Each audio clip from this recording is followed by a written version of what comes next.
Let's start at why customer interviews are pure gold. And I think maybe cutting to sharpening your marketing positioning. And I think it's more about that checklist and of the dream customers, perhaps, and just kind of refreshing there as to how to kind of evaluate it as a CEO. Because everyone knows that they have to have, they're like, okay, well, I'm going to be talking to all of these different prospects, and maybe because they're my pipeline, I'm just going to go and, give them my business, but they're actually not a right fit for me. So how can you be positioning yourself that you are attracting more of the better fit, because you're really solving a problem for someone that is maybe not someone necessarily, but someone who actually really does need your product, and that your business is actually super important and they would highly value it so much more. And that is the customer that helps with the multiplying. Yeah. So maybe I should just start by saying why this is so important. So there's a lot of companies I've either coached or worked with. And the first thing I try to look at is if I go to their website and I go and whatever the home page loads, so without scrolling down, so above the fold, if I look at that and I can't tell what you do, who your customer is, like who you're targeting, and 3, what do I do if I'm interested? If I don't have an easy fix on those, then we definitely have some issues, right? So that's the first thing. That's the simplest, at its simplest level. Those things need to be very clear. And even like once I can answer those, then the next question is maybe for a later stage company. Okay, so you do X, you say that you're good at it, and I'm supposed to click on this if I'm interested and I know who you're selling to. Okay, that's good. But then the question is, what makes you different than other alternatives that I have? What makes you better than other alternatives? And that's where a lot of companies seem to struggle. And, you can say, well, we do this. Sure, a lot of people do that. We do it well. Well, your competitors say that too. And we give really good service. Your competitors also say that. So then how do I know? How do I know? I mean, maybe you know, but how do I know that? And so that's what we're talking to customers is really, really critical. And that is where you really discover a lot of nuances about why they selected you. And you find a lot of things that surprise you. I have found this in my own companies. I've found this in my clients' companies. We always get surprised. And that's a good thing. It's a good thing because now we have learned something that we actually didn't know about why people selected us. It also tells us about how they view the competitive landscape. We actually get to learn why they selected us in their language, in customer language, which is really valuable. And then you take all these things, and then it helps you actually describe yourself in a way that's going to make sense to your target clients. And it'll make a lot more sense than you made before when you were the one who came up with all the key points instead of thinking about it from the customer's perspective.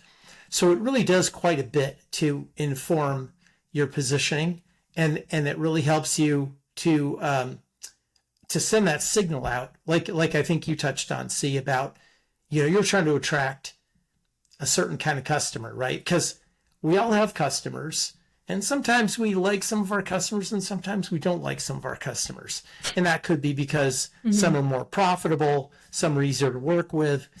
Some industries are, they're reasonable in their demands, and some people or industries or types of customers may be very unreasonable in their demands. Yeah. And some are going to be easier to make them happy. Right. So when you boil it down, you want to select and talk to the customers that you want more of, because when you then create your positioning, you're more likely to attract those kinds of customers as opposed to the kinds of customers you may be trying to get away from. Thin margins, really low amount of revenue, and so that you have to get a lot of them to kind of hit your goals. And so these things all feed one another. So you're kind of like flipping the funnel upside down. You're saying, what if I take the really successful things that I really like and I find a way to duplicate that in the market? Well, this is actually a really good way to do that. I want to double click real quick on that customer language. I just want for people to understand what you actually really mean by that. This isn't like English versus like French kind of thing. Right. Yeah. Yeah. It's not English versus French. It's, if I'm selling HR software, right? I may say, oh, you could do things at scale, right? But maybe my customer doesn't talk that way. Maybe they say, oh, I can automate things. I could take all the manual tasks that I'm doing and automate them, which allows me to get a lot more throughput, right? Yeah. They may say the word throughput and you may say the word scale. And, you know, it may not be a big deal, or it may be just that those kinds of tweaks that actually might make all the difference. Because now you're speaking in the parlance or the language that you're of your customer's industry, right? And if you're selling HR software, you're selling to a bunch of industries. So you may want to segment that market and then start talking to each market in their own language and start hitting on the hot buttons that each of the industries has, right? That is the master skill. Yeah. Or you may segment by size. You know, an SMB that you're selling to they may use very different language than a mid-market. So, or you may segment by both, right? So, and however you decide to segment, it may be, you know, one big segment, or you may create smaller segments. But yeah, to your point, it is really important to speak to them in language that they're going to understand, that's going to be meaningful to them. And like you said, that's kind of a master skill to be able to do that. Yeah. I mean, technical copywriters, even in the world of advertising, they get paid a shit ton of money because of specifically those nuances, and people don't realize that's actually what brings in so much, and how you separate even the friendship part, who may be stakeholders and champions in whether it's in the SMB or mid-market or, you know, enterprise organizations where you're trying to sell this in, but if you're not helping them with, you know, the kind of language that they need to be able to sell it in pretty easily, and that's so natural, like that's what really sets you apart from like the 10 other vendor options that are bidding the same damn thing. And, you know, it's kind of like, how do you look different? Because you're exactly right. They could be saying, oh, we have 5-star customer service, you know, or we have a quadrillion awards, or we have this and this and this and that. It's like, okay, but how is this actually going to affect my day to day? How is this going to affect in HR? Or how is this going to affect, you know, whoever's the end user that's actually going to be the one who's really going to be championing it every single day, be like, oh my God, my life is so much easier. Thank you so much. Right. Yeah. But then, you know, to your point, it's great if you're a master at this. Most of us that run businesses, you know, you don't start out being a master in it. And that's where the customer interviews. Now you don't need to be a master. You talk to them and listen to them. And if let's say you have one segment, just one big segment, just to make it simple. If you interview 3 customers and all 3 say 80% the same thing, that's the stuff you really want to focus on, because that's the sort of pattern that's common to all of them, and it will very likely be common to a lot of your other prospects, right? And so the other beautiful thing about this is after you've talked to them, ideally you've recorded it on video and audio, and now you can take that video recording. You could chop it up into bits, put it on all sorts of social media platforms. You can create a case study, testimonials. You could take the written transcript, which almost any video recording platform will give you the written transcript now. You know, feed it into AI, have AI tell you the sort of just crude, you know, patterns that it's seeing and what all these interviews say. Make it easy for yourself, right? Yeah, analyze the hell out of it. It's game analyze the hell out of it. Absolutely. Hell yeah. So you can use some of these tools just to make this so easy, and put it into bite-sized pieces, take quotes, put them on your website. There's a lot of ways you can use this stuff. And once a customer's in the funnel, shall we say, once you have an interested prospect that you're talking to and you're trying to close a deal with, this is more a B2B environment. Those things become very important in a B2B context.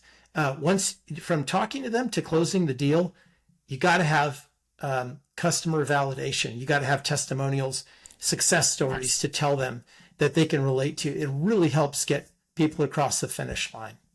So let's talk about that sophisticated buyer though. So like during the interview, if let's say it's not a demo, right? Let's say that because a lot of startups, they have or a lot of SaaS options, now they have, you can watch the demo on demand, for example, understanding the tool on demand and such like that. Maybe sometimes they want a walkthrough just depending on the flavor of the day. But let's say if they're really sophisticated and I mean, this might be a massive fucking deal, that's going to actually change the trajectory of your startup, right? Especially in B2B. So how during the interview or offline the interview, how would you suggest for, if it's a founder-led sale or, that CEO, how would you suggest them to evaluate that, oh my gosh, I need to do this interview a whole lot better? Are you, okay, so you're talking about not interviewing a customer, you're talking about talking with a prospect, a big prospect, or would with a customer, the buyer, but like, let's say if there's multiple levels and they go back to like, oh, I got to think about it. And then they're going off and you're feeding them with all this information, the case studies, the success stories, all that kind of stuff. And along the way, how do you prepare that in advance for the sophisticated buyer who is a complete lurker? And when they get on the call, they might not want a freaking demo. They've already seen it all. They just have specific questions so that they go back to their C-suite and do the rounds. Can we talk about that? So if I understand what you're saying what do you do if you have all this material, you think you're using it correctly, and someone's not buying? Is that the kind of the question? That's where a lot of them get stuck at. No, 100%. And so I think one thing that we all do when we have a business or a product, we want to talk about it. And new people who are rather new to sales, they tend to talk too much about that. The key with any prospect, and the larger they are, the more important this is to do proper discovery. So they should be doing 80% of the talking, not me, not the salesperson, right?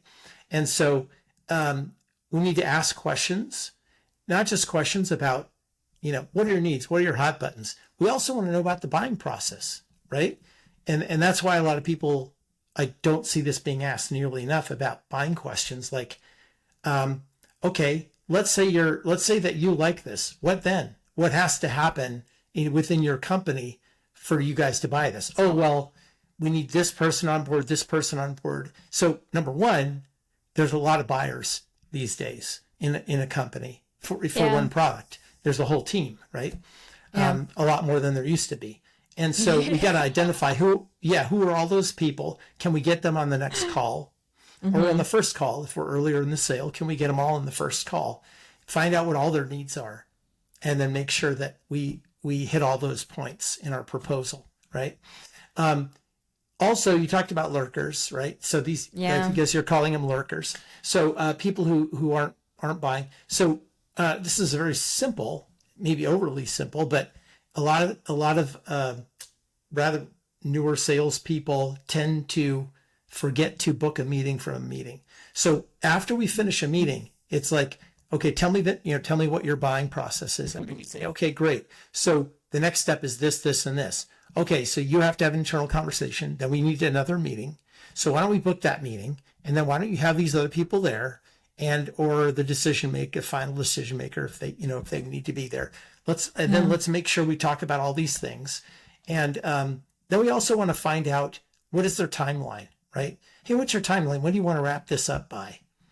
And that's how you know their pain point too, if it's urgent or not. Yeah, that's right. Yeah. And that all should come out in discovery. Like, what is your workflow?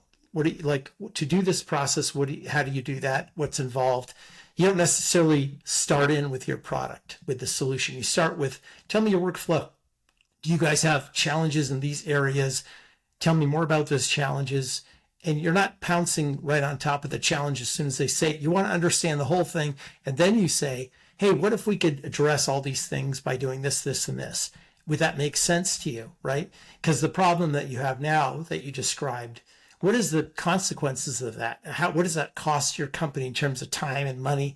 Because if you start to quantify what the consequences are of not having a solution or having the problem, then you can sort of say, well, it sounds like it's costing you this much and our solution costs only this much. So you have this ROI, which is the difference between those numbers, right? See, now you're starting to understand that too. Right. They're like, that's not my problem. Yeah. It's like you've already kind of lost a bit of the rhythm, but that's where all of this paperwork kind of go through, or like the information for them to share that resource center, that hub, to give it to the silent stakeholder, which is the other side of being the lurker, when they'll come in when they're like, okay, we're ready to go. Silent stakeholders, right.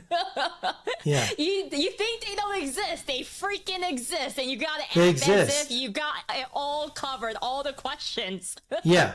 Yeah, because if they sound very enthusiastic in meeting number one, and you never get to meeting number two, well, it could have been that, it could be that they changed their mind, or it could be, like you said, there's a silent stakeholder that you have failed to identify that, that said, nope. And the problem, and sometimes we think, well, why didn't that person tell him the 16 benefits that I told him? Well, that's why you need him at the meeting, because nobody can sell as well as you can. You certainly don't want your prospect to try to sell to someone else in their company for you, because they are probably, it's a telephone game, right? They're going to get it wrong. They're going to miss stuff.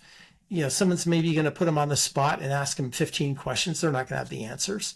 And so these are reasons I use to get people. I say, hey, they may ask you 15 technical questions that you can't answer. That's kind of why I'd like to have them all at the next meeting, so we can talk about all these issues and all these kinds of questions they may have.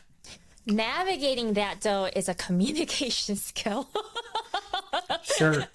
And not getting stuck in like, oh shit, my CTO isn't here, or like, oh shit, like this person was actually sick today, or and having each other's back. But that specific skill, I think, is very hard for people to. I think inexperienced salespeople, they have a really hard time learning, I think, the tropes of that a bit. So what are some essential questions to ask? And I know you have a good list of them, of like, just so for someone who's hearing this right now, they're like, try that question. Actually, at 4 p.m. today.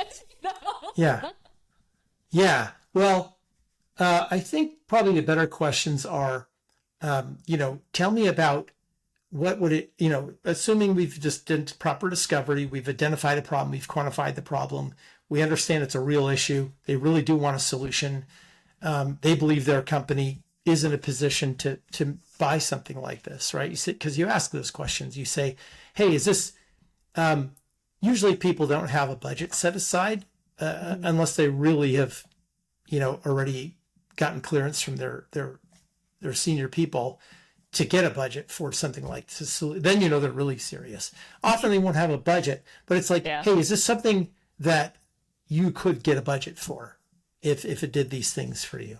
Yeah, I think I could, So once we establish that, then we want to know, okay, so then what happens next? Just basically, hey, what's the buying process? What hoops do you have to jump through to make this happen? Who are all the people that need to buy in, and so on, right? And so, what's the buying process? And then, what do you think the timeline could be for something like that? And, those are two, I don't want to get super complicated with a bunch of questions. If you ask just those two and you book another meeting, that's 90% of the battle right there, right? Yeah. There could be other questions that we need to ask, but if you just do those simple things, you're already in the rarefied air, because a lot of people don't. Yeah. All right. So then how do we transform these interviews into marketing gold? Transform the interviews. Well, you take what you learned to help shape your positioning. You also take this as testimonial to create materials that help you in the sales process or the marketing process, right? Because you could take your case study and you could attach it in an email sequence and say, hey, like maybe not the first email, if it's if you're doing cold outreach, you want to do like a long eight email cadence. And, the third or fourth email, you may say, hey, check out what this company that's very similar to your company in terms of size or industry. Check out how they are using our solution. And this is a great top of the funnel. And then once you're talking to prospects, you want to try and say, hey, after a meeting and before the next meeting, would you be interested in a couple of case studies, or a case study that talks about how this company is getting great success with it that's similar to you. You always want to give somebody a case study that's similar to them. So you're using all the stuff you got from customer feedback to help drive your funnel, to accelerate your funnel, to get more prospects, etc. And what is the part, I love it when you always talk about this, because people just need to hear this over and freaking over again. What is it? What is the difference between sales copy and marketing copy? Okay. Well, I will give you my answer, and you may have a different answer, and that's okay. I think sales and marketing are two disciplines. The line between them has begun to blur a little bit over the last 10 years or so. I tend to think of whatever happens to get leads from the ether to us as marketing, right? Once you're talking to somebody and they're interested and you're trying to shepherd them towards a closed one, to me, that's where the sales process is. That's how I think of it. Just real simple, plain and simple. Now, also, you could say anything above the funnel in the ether, that people we haven't identified that are out there, we want to get them to us. I would also put business development in that same space. So marketing and business development live up there. Sales lives down here once we're talking to somebody face-to-face, one-on-one. Yeah. But let's say if a technical founder and they're not really so sure about sales and marketing because they're kind of new to it, and let's say they were in they're in X, I don't know, Amazon or something like that. And so they were really kind of like in their engineer kind of department and such. And even though if they led teams and such, but when they go into the business side of it, they're really talking about the product because they're so used to talking about the product. Right. And so when they're in sales meeting, they might be like, okay, I'm going to talk about all this product. But then if they actually, to your earlier point, if they listen and they hear what their pain points are and stuff like that, and they actively change that, and that is the marketing speak. That's when you change from the sales to the marketing copy, and that is the action item, and it's and that then fruitfully as you do more interviews, as you've talked about, it can shape the way, so it's not what you're saying, it's what they are saying, and it's more relatable to them. Can you talk a little bit more about that? So your question is, how does a technical founder get their head around this stuff? Is that the question? Yeah, just like very tangible of like, okay, I'm in a sales meeting and I'm not really used to these sales calls kind of thing. I've been doing a lot of discovery and, we've got some trials and stuff like that, but we haven't necessarily converted. We haven't really invested so much into marketing because we're kind of unsure about it. We're not really sure about the investment on that, and it's like how to tell them what that brief is of like everything that you heard from sales and actually changing that copy. And that is what helps you with your position and your messaging, because it's more about what they said. It's not what you are saying, because you were selling the damn destination. We're not selling the plane, So. Right. Well, it's a good point. So to be successful, there's a guy named Steve Blank. He's a legend in the startup space. He said you need four personas to build a successful startup. So archetypes of people and on your team.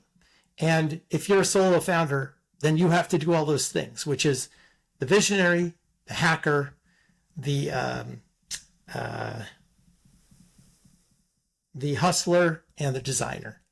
And so the visionary, all founders are visionaries. A lot of them are technical. And so they can be the hacker, which is the person who assembles a technical product.